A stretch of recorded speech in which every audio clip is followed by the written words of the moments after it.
హరే కృష్ణ.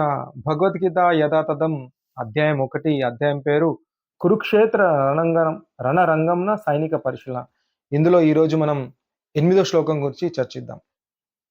భవాన్ భీష్మశ్చ కర్ణశ్చ కృపశ్చ సమితింజయ అశ్వత్థామా వికర్ణశ్చ సౌమదత్తి సదైవ చ.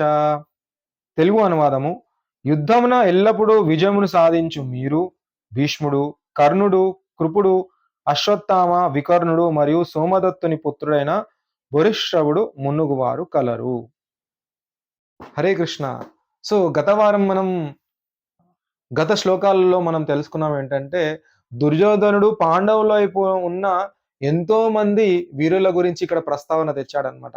వారు గొప్పవారు, శూరులు, వీరులు అని చెప్పినప్పుడు దుర్యోధను యొక్క మానసిక స్థితి ఎలా ఉందంటే, అయ్యో నేను వీరిని ఇంతగానో ఉత్సాహపరిచానే, కౌరవులంతా నిరుత్సాహులైపోయారు, వీళ్ళని కూడా ఉత్సాహపరచాలని ఇప్పుడు ఈ శ్లోకంలో కొంతమంది వీరులు, అతిరథులు, మహారథుల గురించి పేర్లను ఇక్కడ ప్రస్తావిస్తున్నాడు. అయితే ఇక్కడ ప్రస్తావించేటప్పుడు ఆ యొక్క స్థితి ఎలా ఉందంటే, ఇంకా దుర్యోధనుడు ప్రస్తావిస్తున్నాడు అనమాట. కీర్తించడానికి ముందుకొస్తున్నాడు. అప్పుడు అక్కడంతా మహావీరులంతా ఎదురు చూస్తున్నారనమాట. ఎవరి గురించి చెప్తాడు, నా గురించి చెప్తాడా, నా గురించి చెప్తాడా అని అందరు అక్కడ వీరులంతా గమనిస్తున్నారు.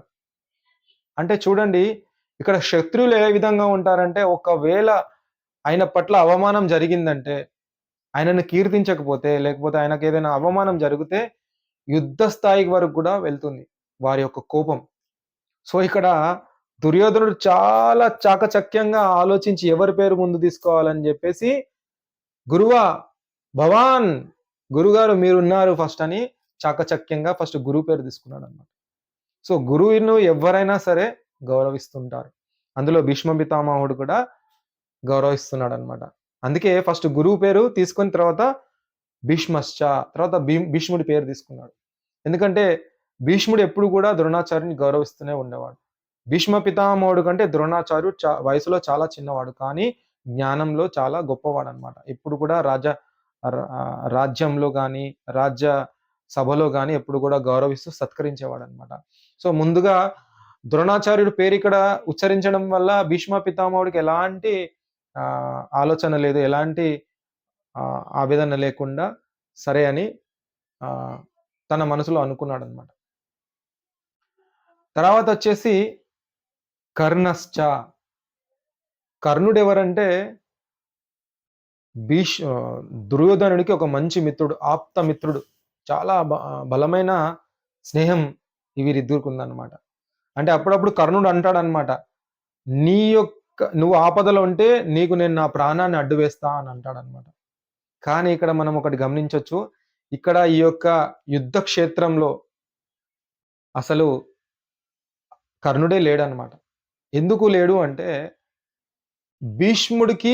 భీష్మదేవుడికి మరియు కర్ణుడికి ఇద్దరికి కూడా మాట ఒక వాగ్వివాదం జరిగింది. ఏంటంటే, ఎప్పుడు కూడా కర్ణుడు గొప్పగా చెప్పుకునేది, నేను వీరుణ్ణి, గొప్పవాణ్ణి ఎప్పుడు చెప్పుకునేది. అప్పుడు భీష్మ పితామహుడు ఏమన్నాడంటే, నువ్వు అసలు నీకేది చేత కాదు, నువ్వు ఒక అర్ధరథుడు కూడా కాదని ఆయనను హేళనగా మాట్లాడాడు, అవమానించాడు. అప్పుడు కర్ణుడికి చాలా కోపం వచ్చేసింది.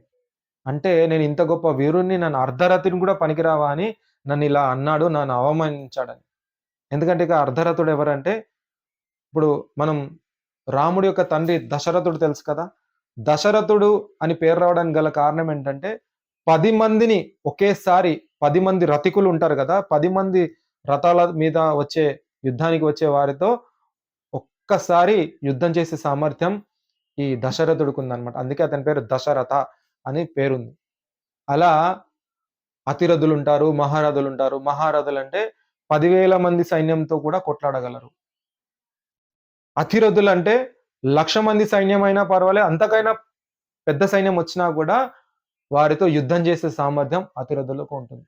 సో ఇక్కడ అతిరథులలో లేడు, మహారథులు లేడు, ఎల్ల కూడా లేకుండా నువ్వు అర్ధరథుడు కూడా కాదు, కనీసం నీకు యుద్ధం కూడా చేత కాదా అని చెప్పేసి తనని ఇలా తీసేస్తాడనమాట. ఎవరిని? కర్ణుని. ఆ యొక్క కోపం చేత ఎప్పటి వరకైతే నేను భీష్మ పితామహుడు సేనాధిపతిగా ఉన్నంత కాలం నేను ఈ యుద్ధంలో పాల్గొనను అంటాడు. ఎవరు? కర్ణుడు. కానీ చూడండి ఎంతెంతో ప్రగల్భాలు పలిపాడు. నేను నీకుంటాను, నేను ముందుంటాను, నీకేం కష్టమొచ్చినా నేను ఆదుకుంటాను. కానీ ఇప్పుడు కష్టకాలం ఉందా లేదా యుద్ధంలో? ఎంత భయంకరమైన వాతావరణం ఉంటుంది. మృత్యు మనపై మనను వెంబడిస్తూ ఉంటుంది. మరెక్కడున్నాడు? నీకు మృత్యువొస్తే నేను నీకు ముందు నా యొక్క ప్రాణాన్ని అర్పిస్తానని చెప్పిన ఈ మిత్రుడు ఎక్కడెళ్ళాడు? అంటే ఇదంతా కూడా ఈయనకు అహంకారం, ఈగో. భీష్మ పితామహుడి పైన ఈగో. అందుకే రాలేడన్నమాట. మీరు చూడండి 18 రోజుల ఆ యొక్క యుద్ధం 18 రోజులు జరిగింది. అందులో 10 రోజులు భీష్మ పితామహుడు సేనాధిపతిగా ఉన్నాడు. ఎప్పుడైతే ఆహ్, భీష్మ పితామహుడిని అర్జునుడు అంపశయం పైన అంటే బాణాలతో తయారు చేసిన ఆ యొక్క మంచం పైన పడుకోబెడతాడో అప్పుడొస్తాడన్నమాట. ఎవరు? కర్ణుడు. అప్పటి వరకు రాడు. ఎక్కడ గూడా కనిపియలే 10 రోజులు. అంతా హంగామా అంతా అయిపోయిన తర్వాత అప్పుడొస్తాడు మెల్లగా కర్ణుడు. ఇది దుర్యోధనుడికి మరియు కర్ణుడికున్న స్నేహ బంధం. కానీ ఇక్కడ కర్ణుడి పేరు ఎందుకు చెప్తున్నాడంటే, కనీసం ఇలా చెప్పడం వల్ల ఎవరైనా ఒక సైనికుడెళ్ళేసి ఆ కర్ణుడు బయట కూర్చుంటాడు కదా! ఎక్కడనో యుద్ధ క్షేత్రానికి బయట. కనీసం చెప్తాడేమో, చెప్తే నేనిలా పొగుడుతున్నానేమో అని ఉత్సాహం పొందుతాడేమో. అయ్యో! నన్ను కూడా మహారథుడు, అతిరథుడని గొప్పగా పొగుడుతున్నాడు నా స్నేహితుడు అని వస్తాడేమో అని ఒక చిన్న ఆశ. అందుకే ఇక్కడ కర్ణశ్చ అని ఇక్కడ పేరుని సంబోధించాడన్నమాట. చాలా ఇంటెలిజెంట్‌గా ఒక చాకచక్యంగా, తెలివిపూర్వకంగా ఆ యొక్క రాజకీయ చతురతని చూయిస్తున్నాడు దుర్యోధనుడు. నెక్స్టొచ్చేసి కృపశ్చ. కృపశ్చ కూడా కృపాచార్యుడు. ఈయన గూడా కులగురువు అన్నమాట. కౌరవులకి మరియు పాండవులకి కులగురువు. సో, మొదటగా ఇక్కడ ద్రోణాచార్యుని గురువు నేను భవాన్ అని చెప్పాడు. తర్వాత ఇక్కడ గూడా మళ్ళీ ఇంకో గురువుని గూడా నేను గుర్తించకపోతే తాను గూడా అవమానపడతాడేమో, తనను గుర్తించలేమో అని బాధపడతాడేమో అని ఇద్దరి పేరుని ఇక్కడ ప్రస్తావించాడన్నమాట. లేకపోతే నేనిలా ప్రస్తావించకపోతే ఒకవేళ ఇక్కడున్న నా నా వైపు ఉన్న, నా పక్షాన ఉన్న కృపాచార్యుడు మళ్ళీ పాండవుల వైపు వెళ్తాడని తన యొక్క ఆలోచన అన్నమాట దుర్యోధన్‌ది. నెక్స్టొచ్చేసి అశ్వత్థామ. అశ్వత్థామ గూడా ఒక మంచి మిత్రుడు దుర్యోధనుడికి. ఆప్తమిత్రుడు. మంచి సంబంధం వీళ్ళ మధ్య ఉంది. మంచి స్నేహపూర్వకమైన వాతావరణం వీళ్ళ మధ్య ఉందన్నమాట. అయితే దుర్యోధనుడి వైపే ఎప్పుడు కూడా అశ్వత్థామ ఉంటాడు. వాళ్ళ యొక్క బంధం అట్లాంటిది. సో, అశ్వత్థామ ఎక్కడుంటే ద్రోణాచార్యుడు. అశ్వత్థామ తండ్రి ద్రోణాచార్యుడు. ద్రోణాచార్యుడు తన కొడుకు వైపే ఉంటాడు. అయితే ఇంకో లింక్ ఏంటంటే ఇక్కడ కృపాచార్య కూడా ద్రోణాచార్యుడి వైపే ఉంటాడన్నమాట. ద్రోణాచార్యుడు ఎక్కడ వెళ్తే అక్కడికే కృపాచార్య వీళ్ళ మధ్య మంచి సంబంధం ఉందన్నమాట. Inter connection. అంటే ఇక్కడ చూడండి అశ్వత్థామ చేయడం వల్ల ఇద్దరు గురువులు దుర్యోధనుడికి లభించారు. అవునా? అంటే అశ్వత్థామ యొక్క ప్రోద్బలంతో అశ్వత్థామ వల్ల నాకిద్దరు గురువులు లభించారు. మరి ఆయన పేరు ప్రస్తావించాలనా వద్దా ఇక్కడ? అందుకే ఇక్కడ అశ్వత్థామ అని ఇక్కడ ఆహ్, గుర్తు చేస్తున్నారు అశ్వత్థామని. నెక్స్టొచ్చేసి వికర్ణశ్చ. ఈ వికర్ణ ఎవరంటే ఆహ్, దుర్యోధనుని యొక్క తమ్ముడు. 100 మంది కౌరవులున్నారు గదా! 100 మందిలో మొదటి నుంచి ఫస్ట్ దుర్యోధనుడు, తర్వాత దుశ్శాసనుడు, తర్వాత వికర్ణ. ఈ వికర్ణను ఎందుకు గుర్తు చేస్తున్నాడంటే, ద్రౌపది యొక్క వస్త్రాపరణ జరిగింది గదా! అంటే జరగకంటే ముందు వికర్ణుడు చెప్పాడు దుశ్శాసనతో, దుర్యోధనతో, "మనము స్త్రీలను గౌరవించొద్దు, వాళ్ళని అవమానించకూడదు, వాళ్ళని గౌరవించాలి" అని చెప్తున్నా గాని వినకుండా అలాంటి బలాత్కారం చేశారన్నమాట. తప్పు చేశారు.